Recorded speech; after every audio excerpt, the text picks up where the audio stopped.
semuanya, perkenalkan aku Safira Putri dari Prodi Pendidikan Pancasila dan Kewarganegaraan kelas C angkatan 2024 Fakultas Ilmu Sosial dan Hukum Universitas Negeri Jakarta.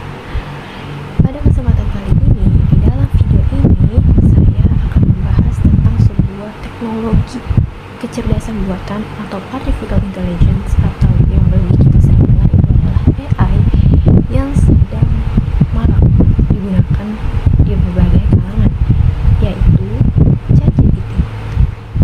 Di era digital saat ini, perkembangan kecerdasan buatan atau AI seperti ChatGPT makin pesat dan mulai digunakan di banyak bidang, termasuk bidang akademik. ChatGPT sekarang bukan lagi topik masa depan, tetapi sudah menjadi alat bantu bagi siswa, mahasiswa, dan juga pendidik dalam proses belajar mengajar. Mulai dari membantu menulis tugas, menjawab pertanyaan-pertanyaan di dalam tugas, lalu menganalisis data penelitian, menerjemahkan bahasa, sampai menemukan jurnal atau referensi tambahan yang relevan untuk memperkuat karya ilmiah yang sedang kita tulis. Nah, dengan ChatGPT, kegiatan akademik bisa menjadi lebih efisien dan akurat serta menyenangkan. Selain itu, dapat menghemat waktu dalam mencari informasi, menyusun ide, hingga memahami materi yang sulit dengan cara yang lebih sederhana dan juga interaktif. Nah, ChatGPT juga bisa menyesuaikan cara belajar kita sesuai dengan kebutuhan yang ada di tiap individu, sehingga proses belajar mengajar akan terasa lebih personal dan juga efektif. Lalu, gimana sih caranya menggunakan ChatGPT dalam membantu proses kegiatan akademik? Berikut tutorialnya. Oke, untuk langkah pertama dalam menggunakan ChatGPT, tentunya kalian boleh nih langsung download saja di aplikasi Play Store. Kalian cari ChatGPT. Nah, kita scroll ke bawah dan nanti akan muncul nih teman-teman ChatGPT. Nah, nanti kalau sudah kalian download, kalian bisa langsung buka saja aplikasi ChatGPT-nya. Nah, begini tampilan awal dari ChatGPT. Nah, lalu di sini ada banyak nih teman-teman fiturnya. Ada buat gambar, diskusikan, analisis gambar, buat rencana, dan lain-lainnya.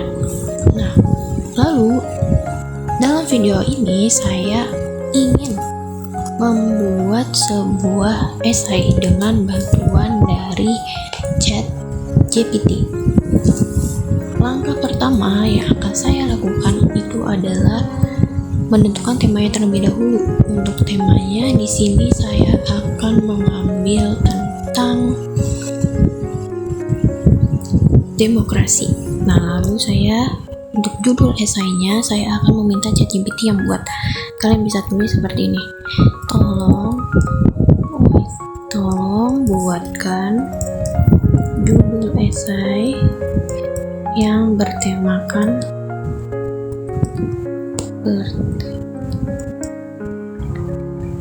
demokrasi.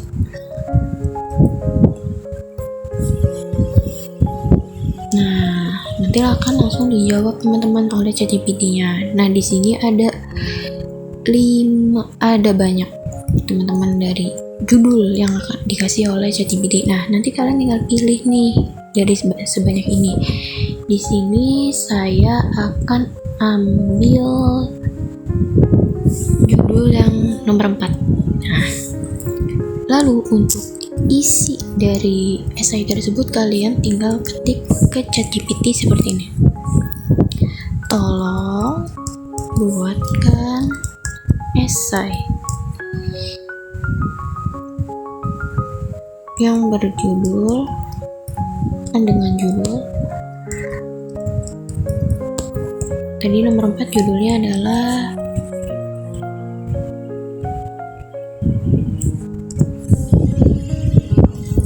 ketika demokrasi diuji oleh kepentingan publik.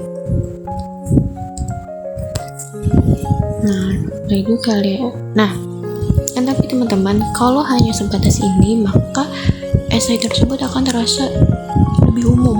Nah, lalu agar esai yang dibuat lebih spesifik dan sesuai dengan apa yang kalian mau, kalian bisa tambahkan perintahnya, seperti buat dengan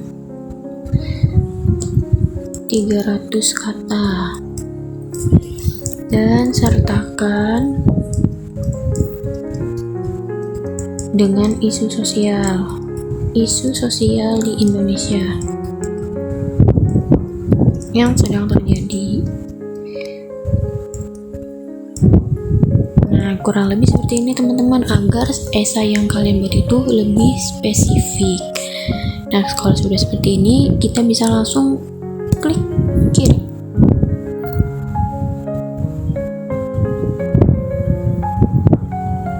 Nah,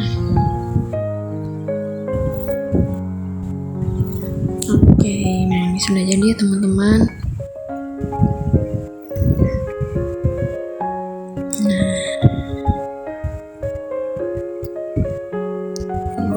di sini esainya kurang lebih sudah 300 kata, dan tentunya ChatGPT ini akan mengambil dari sumber-sumber terpercaya teman-teman, ya seperti ini. Kita bisa klik. Nah, ini ada sumber dari webnya gitu. Terus di sini juga ada dari jurnal Kalimas ada. Nah, terus juga di sini juga ChatGPT juga menawarkan ya, jika Anda ingin saya bisa membuat versi lebih panjang lagi. Nah, akan tapi teman-teman, jika kalian dirasa esai ini belum kuat nih, saya perlu jurnal untuk menguatkan esai tersebut, kalian bisa minta saja ke ChatGPT-nya dengan chat ulang seperti ini. Tolong sertakan jurnal pendukungnya. Nah, seperti ini teman-teman.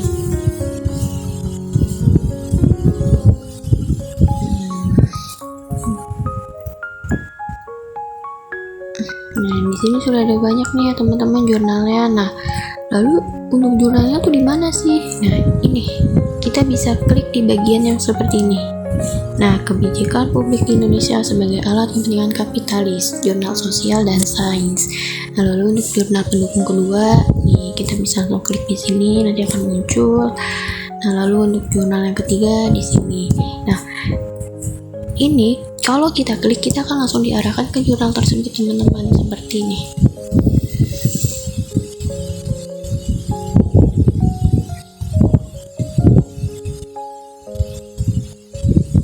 Nah, kurang lebih seperti ini teman-teman, kita benar-benar akan diarahkan langsung ke link jurnalnya. Nah, lalu kalau ingin membaca lengkap jurnalnya, kalian bisa klik PDF ini. Ini dia jurnalnya. Nah, kebijakan publik di Indonesia sebagai alat kepentingan kapitalis. Nanti kalian bisa membaca lebih dalam agar bisa memperkuat esai yang sudah direkomendasi sebelumnya oleh ChatGPT. Kurang lebih seperti itu tutorialnya teman-teman. Jadi perlu diingat, yang pertama itu kalian benar-benar harus menggunakan prompt yang jelas, dan kalian jangan menjadikan esai ini dengan langsung disalin aja gitu. Kita harus membaca sumber-sumber lainnya untuk memperkuat esai yang kita ingin buat tadi. Nah, kalau misalnya ini kita bisa juga ya teman-teman, ini esai yang tadi ini bisa langsung kita salin dengan cara pilih teks, tekan. Nah, ini bisa langsung disalin teman-teman. Ya, kurang lebih seperti itu. Sekian tutorial dari saya. Nah, lalu aku ingin kasih beberapa tips and trick cara menggunakan ChatGPT agar terasa lebih maksimal. Yang pertama, gunakan prompt yang jelas. Misalnya, jika kalian disuruh ada tugas yaitu membuat sebuah artikel, kalian jangan cuma bilang ke ChatGPT seperti buatkan artikel tentang AI, karena itu terlalu umum. Nah, lebih bagus kalau kalian jelasin nih bagaimana detailnya, seperti tolong buatkan artikel dengan 500 kata tentang demokrasi di Indonesia dan juga tambahkan contoh penerapannya. Nah, dari situ hasilnya akan jauh lebih pas sama dengan kebutuhan kamu. Nah, lalu yang kedua, jika hasilnya masih belum sesuai dengan apa yang kamu mau, jangan langsung mulai dari awal. Kamu bisa minta perbaiki aja. Kalian bisa langsung chat ChatGPT-nya ulang seperti tolong buat bahasanya lebih ilmiah, atau kalian bisa minta seperti bisa nggak ditambahkan contoh dari konteks Indonesia. Nah, jadi kamu ibarat kata kayak kerja bareng, dan ChatGPT ini adalah asisten yang akan bisa terus kamu arahkan. Nah, lalu untuk trik selanjutnya yaitu kamu bisa pakai tools tambahan yang ada di ChatGPT. Jadi kamu bisa upload file untuk dianalisis, bisa mencari info terbaru dari internet, atau bahkan kalian bisa bikin gambar atau poster dari ChatGPT. Jadi bukan ketik-ketik aja, tapi juga ada alat bantu yang akan membantu banget dalam proses akademik kalian. Oke teman-teman, selesai sudah penjelasan saya tentang ChatGPT, dan di sini saya ingin mereminder bahwasannya dalam penggunaan AI perlu yang namanya etika dan tanggung jawab agar teknologi tidak disalahgunakan dan tetap mendukung nilai-nilai akademik yang jujur dan original. Jadi, mari kita pelajari bersama bagaimana AI dapat menjadi kecerdasan dalam dunia pendidikan dan bagaimana kita bisa memanfaatkannya secara bijak untuk kemajuan akademik. Sekian dari saya, kurang lebihnya mohon dimaafkan. Assalamualaikum warahmatullahi wabarakatuh.